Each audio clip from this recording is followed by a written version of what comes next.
Então, João, capítulo 15, nós vamos ler do versículo 1 até o versículo 5.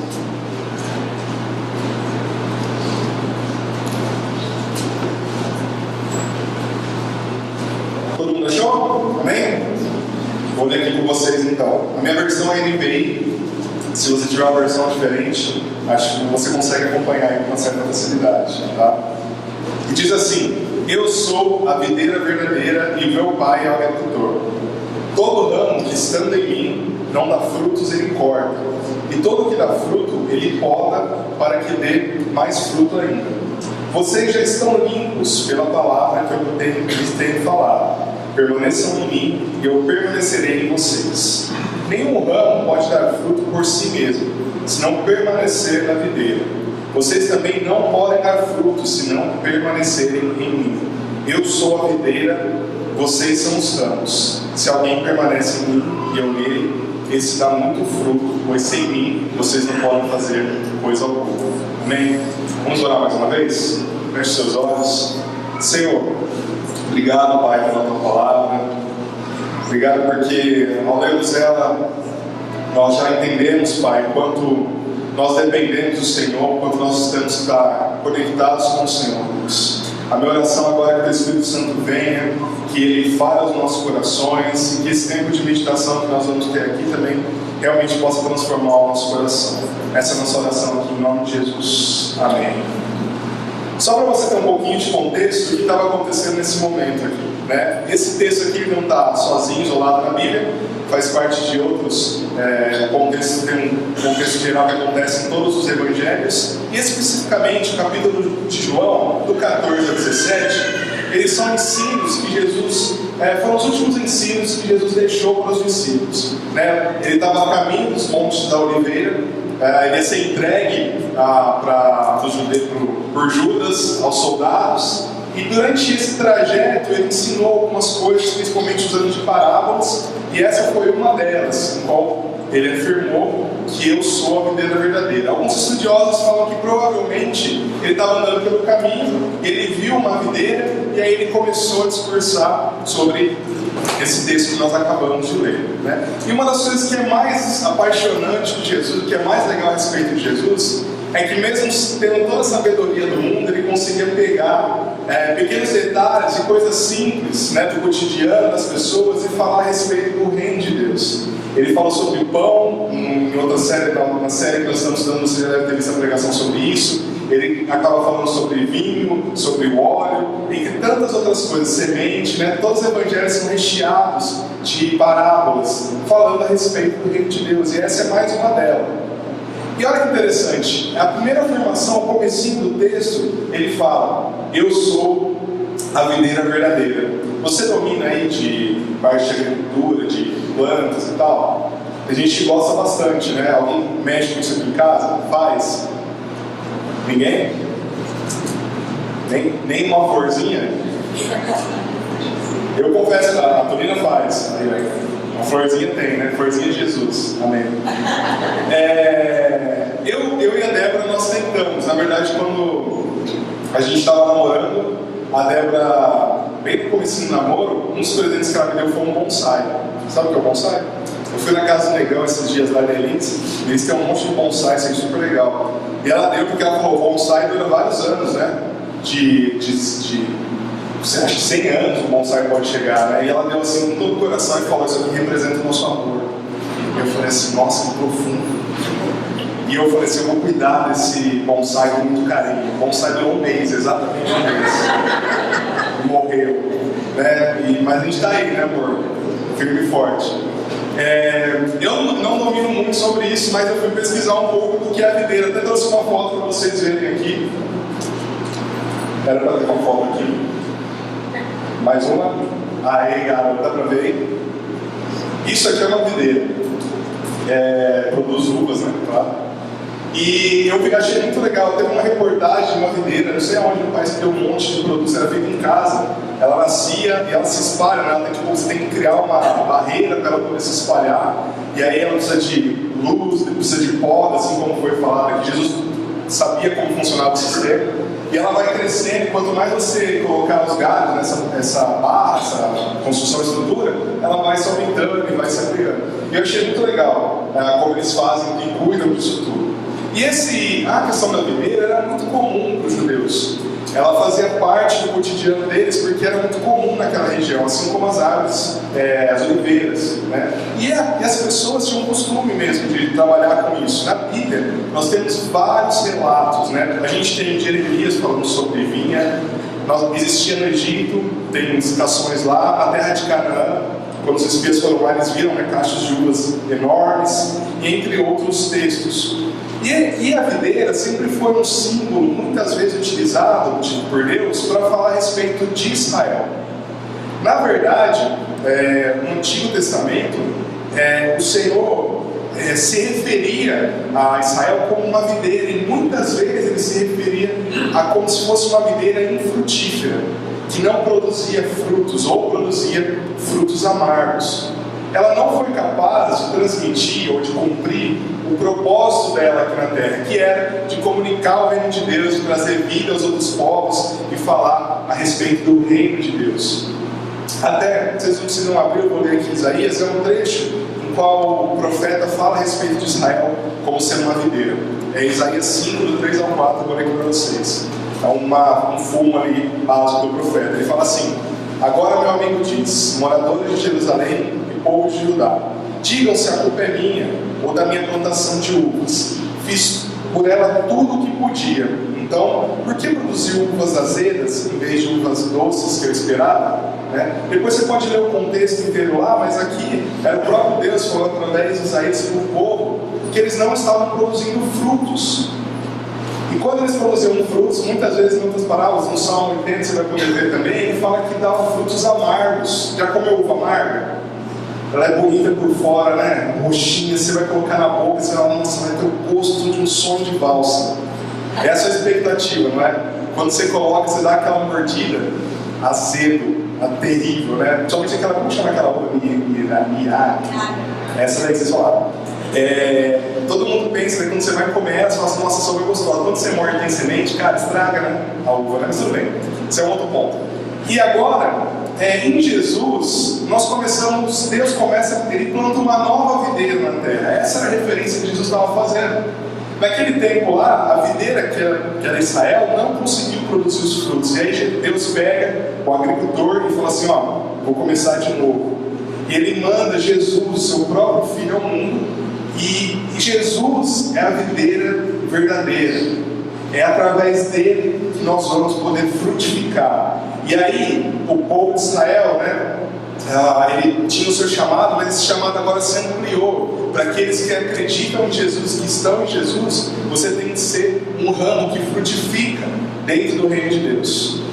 E uma das coisas importantes que ele fala depois, na continuidade do texto, é justamente isso aí, ó.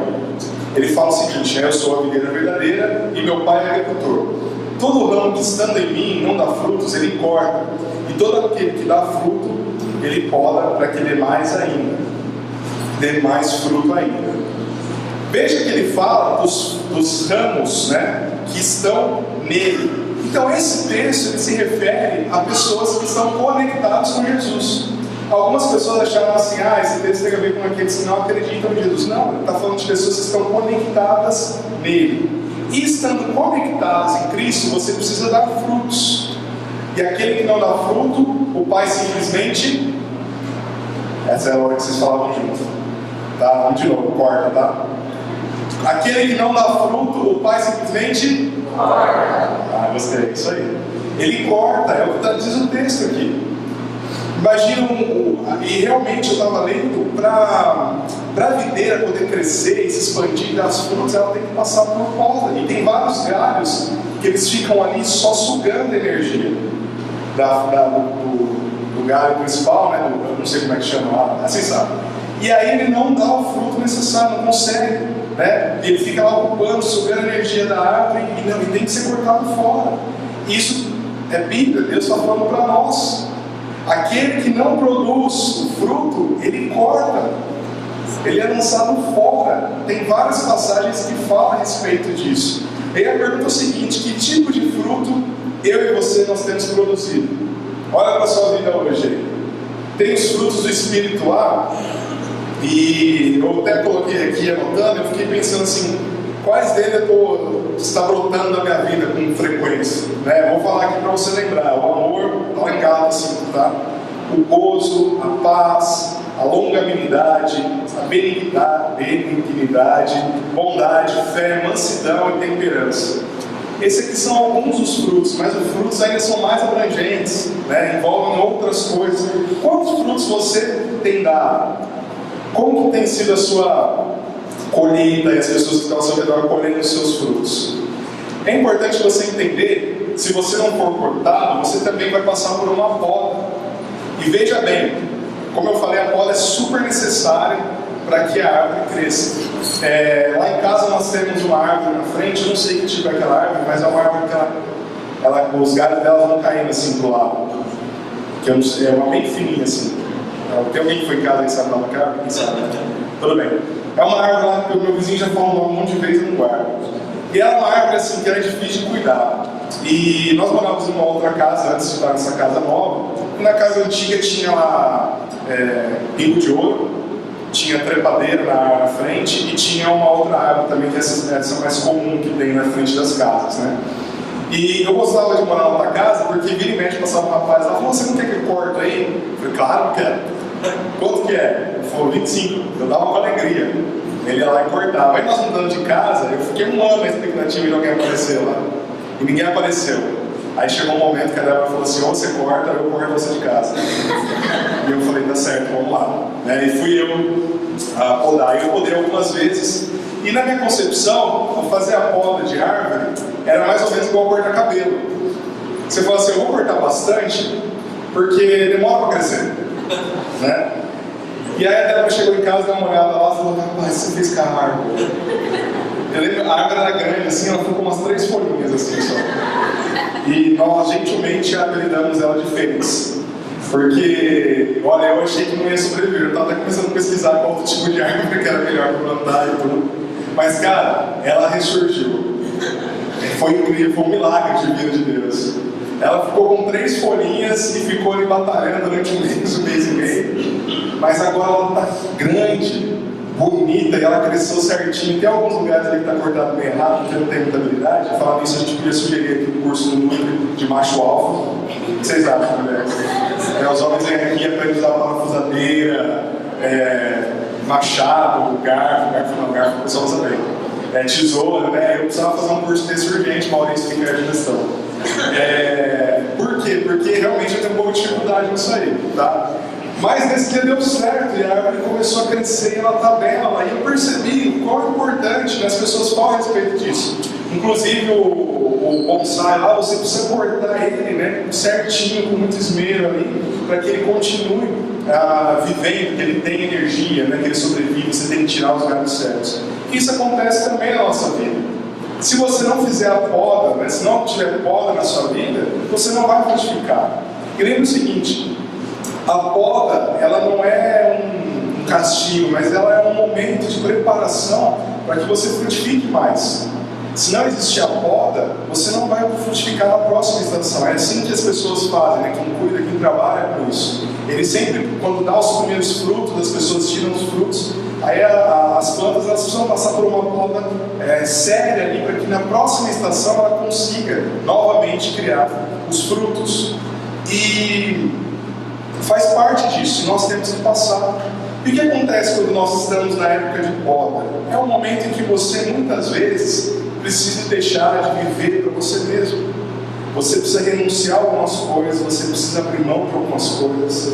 Tem algumas coisas que o Espírito Santo começa a colocar no seu coração que você precisa ser transformado, que você precisa deixar de lado, que você precisa começar a olhar mais para o reino, você precisa entender mais a Bíblia, que você precisa de mais conhecimento, que você precisa amar mais o seu próximo, que você precisa buscar mais ser uma referência dentro do seu lar, no seu emprego e tantas outras coisas. São momentos de poda que todos nós temos que passar para que nós possamos frutificar lá na frente. Veja que Deus só poda aquele que está dando fruto. Se você não passa por nenhuma poda, significa que você não está dando fruto. E quem não dá fruto é cortado e lançado fora. Então essa parte da poda é muito importante, tanto na minha vida quanto na sua. E nós vamos passar por vários momentos assim. Até aqui nesse texto ele fala assim: vocês já estão limpos, está falando dos discípulos, pela palavra que eu tenho falado a vocês. Quando nós lemos a Bíblia, quando nós participamos de culto, de grupos caseiros, a ideia é que a palavra já vá fazer essa poda, ela já limpe a gente, preparando para a próxima estação. É uma das maneiras que Deus tem de trabalhar no nosso coração. E outra coisa importante desse texto que ele fala, é a parte final ali, fala assim: permaneçam em mim e eu permanecerei em vocês. Nenhum ramo pode dar frutos por si mesmo, se não permanecer na videira. Vocês também não podem dar frutos se não permanecerem em mim. Eu sou a videira, vocês são os ramos. Se alguém permanecer em mim e eu nele, esse dá muitos frutos, pois sem mim vocês não podem fazer coisa alguma. Veja que é necessário, para que você dê frutos, você esteja conectado à videira. Uma coisa que é comum nas nossas vidas é que muitas vezes nós queremos ser independentes do Senhor. Na verdade, desde pequeno nós temos alguma coisa aqui dentro de nós que nós procuramos independência. Acreditamos. Deixa eu falar. Isso aí é um tema nada a ver, fora de contexto. Mas nós procuramos independência. Você, quando era criança, por exemplo, quem aqui nunca fez uma mala e falou assim: vou fugir de casa? Todo mundo já passou por essa fase. Eu fiz uns planos de fugir de casa umas 2 ou 3 vezes. Cheguei até a montar a mochilinha ali, quando eu era mais novo. Sempre minha mãe me dava bronca, ou meu pai, eu falava assim: não quero mais. A gente nunca gosta de ter gente na nossa orelha, montando desde pequeno no bronca, pegando no pé. Aí você fala assim: quer saber? Vou sair de casa. Aí você faz. Uma vez eu vi a história de uma pessoa que ela tinha uma filha que tinha acho que 3 ou 4 anos, e depois de tomar uma bronca ali, ela falou assim: eu vou fugir de casa. E aí a mãe falou assim: então vai. Abriu o portão e falou: vai. Aí ela foi até a casa da avó, que era do outro lado. Entrou e ficou na casa da avó. Ela falou: mas você não vai voltar, hein? Aí a criança chorou e voltou para dentro depois. Mas nós queremos isso, principalmente quando a gente era jovem, assistia muito Sessão da Tarde. Estava lembrando de um filme aqui da década de 90, aí chama os Grunions, que era a maior aventura. Os caras eram um grupo de adolescentes, eles iam numa caverna, eles estavam com mochila, eles saíam de casa, pegavam a bicicleta e falavam: caramba, é isso que eu quero na minha vida, naquela inocência de criança. E eu fiz plano na adolescência também. Às vezes eu tomava uma poda ali, uma bronca, eu falava assim: quer saber? Sair de casa, cara, não quero mais saber disso. E a gente tem esse senso aqui. E aí isso nos acompanha durante toda a nossa vida. E aí chega na fase, quando você passa os 17 anos, você percebe que não dá para fugir de casa, que não tem dinheiro, Você fala: vou ficar aqui mesmo, tem que fazer. E aí você começa a ver, enxergar o mundo com outros olhos. Aí você percebe assim: eu tenho que continuar estudando. E aí muitos começam a trabalhar, outros vão atrás de uma faculdade, começam a fazer uma faculdade. E aí termina a faculdade, vai fazer a pós-graduação, termina a pós-graduação, vai fazer mestrado. E aí vai tentando buscar trabalho. E aí você consegue ajuntar um dinheirinho. Você compra a sua primeira moto, aí ou você compra o seu primeiro carro, e você começa a construir suas coisas, e você começa a juntar dinheiro para você alugar um cantinho para você. Todo jovem quer arrumar um cantinho para morar lá, ou quer casar e quer ter sua casa. E aí você casa, você compra aquela casa dos seus sonhos, ou não, uma pequenininha, mas você está lá morando bem, começa a viver sua vida. E aí você começa a pagar uma coisa que ninguém fala pra gente quando a gente é jovem, que é o plano de saúde. Ninguém me avisou que tinha que pagar isso aí quando eu era jovem. E você vai lá, paga o plano de saúde, e aí quando você está doente, você vai no médico, você vai no hospital da Unimed, você liga no CDU da Unimed e por aí vai. E a gente às vezes, nesse processo, a gente se esquece o quanto nós dependemos do Senhor. Sabe por quê? Porque você começa a ter o seu próprio dinheiro, e aí você está precisando de alguma coisa, você vai lá, você fala assim: cara, vou lá, você parcela lá em 10 vezes, sem juros no cartão. Ou você ajunta dinheiro, que é mais organizado, ajunta bastante dinheiro lá e compra uma determinada coisa. Você começa a não depender mais do ônibus, você começa a andar com o seu próprio carro. E aí, esse senso de independência que nós vamos conquistando ao longo do tempo, ele faz com que nós, muitas vezes, transfiramos isso para o Senhor. E aí você pega tudo aquilo que você tem de dependência do Senhor, você começa a achar que você não precisa mais. Porque com o seu dinheiro você está comprando suas coisas. Porque com o plano de saúde, quando você está doente, você nem ora mais. Você vai atrás do médico ou remédio. Estou falando que você não tem que ir, tá? Mas é o seguinte, tudo que nós temos, o que nós somos, não pode gerar em nós um senso de estou sozinho no mundo. Nós precisamos entender que nós somos dependentes do Senhor. Você pode ter o carro que for, você pode ter a casa que for. Deixa eu falar a verdade para você. Você não é nada. A Bíblia nos trata, tem um texto que eu vou ler para vocês que é curtinho.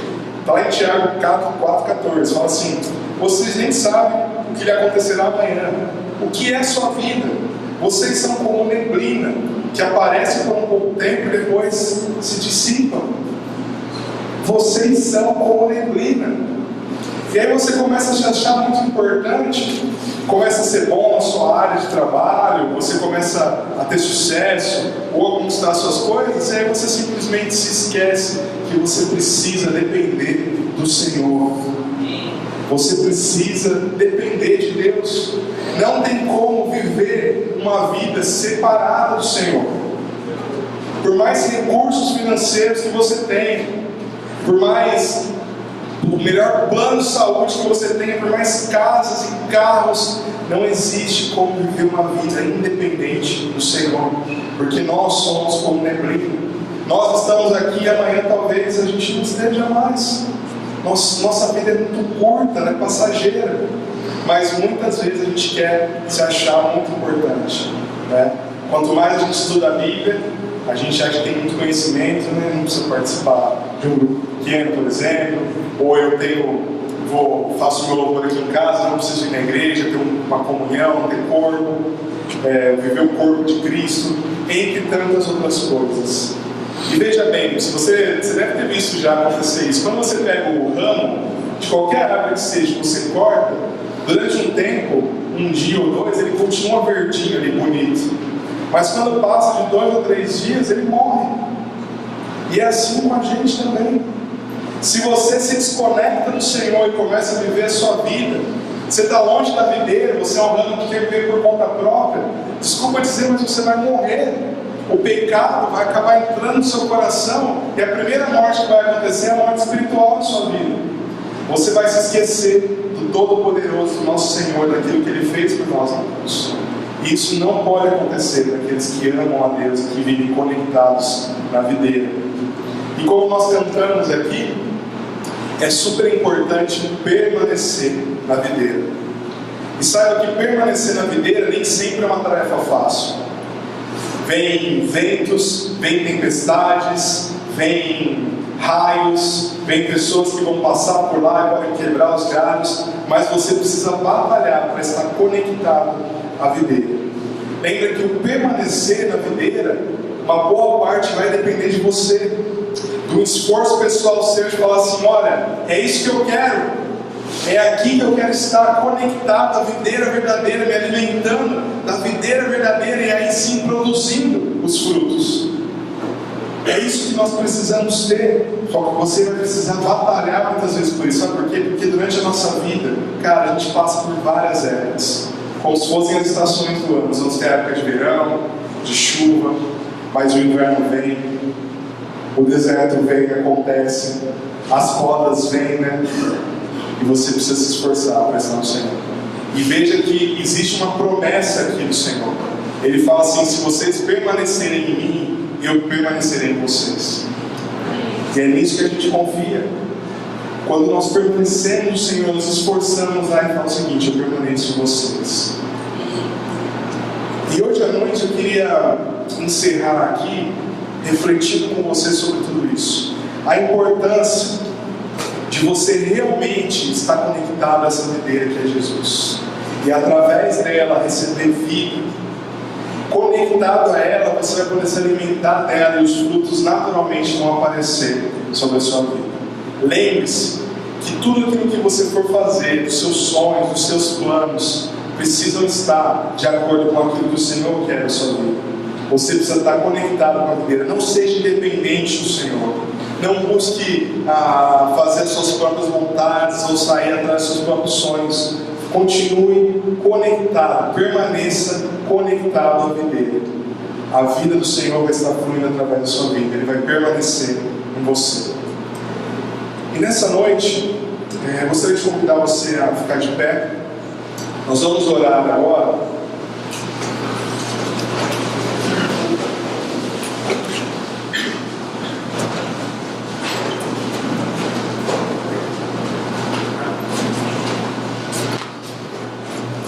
E esse momento de oração, quando eu estava preparando a mensagem, teve algumas impressões específicas que vieram ao meu coração.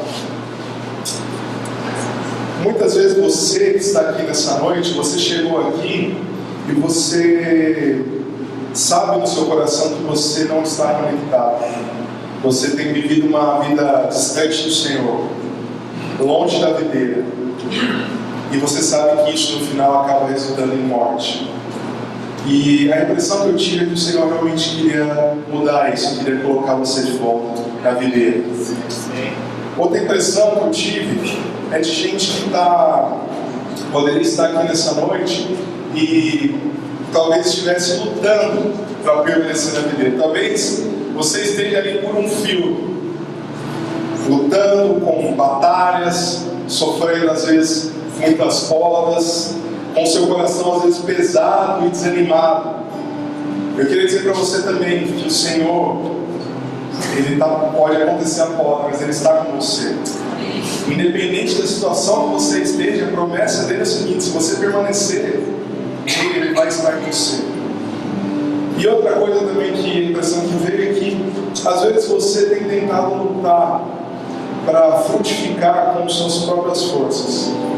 A gente às vezes sabe da verdade, sabe aquilo que nós devemos fazer, e nós tentamos lutar pelas nossas próprias forças. Deixa eu dizer para você, se você não estiver conectado à videira, se não for o Espírito Santo trabalhando na sua vida, cara, vai ser difícil frutificar. É muito difícil. Nós por nós mesmos não conseguimos. Nós precisamos do Senhor, precisamos da ajuda do Espírito Santo. E se você tem alguma dessas coisas que faz sentido para você hoje, nós vamos fechar os nossos olhos agora. E você que precisa de oração a respeito disso, vem aqui à frente, nós vamos orar para você. Se não, eu queria que você, no seu lugar, colocasse o seu coração diante do Senhor.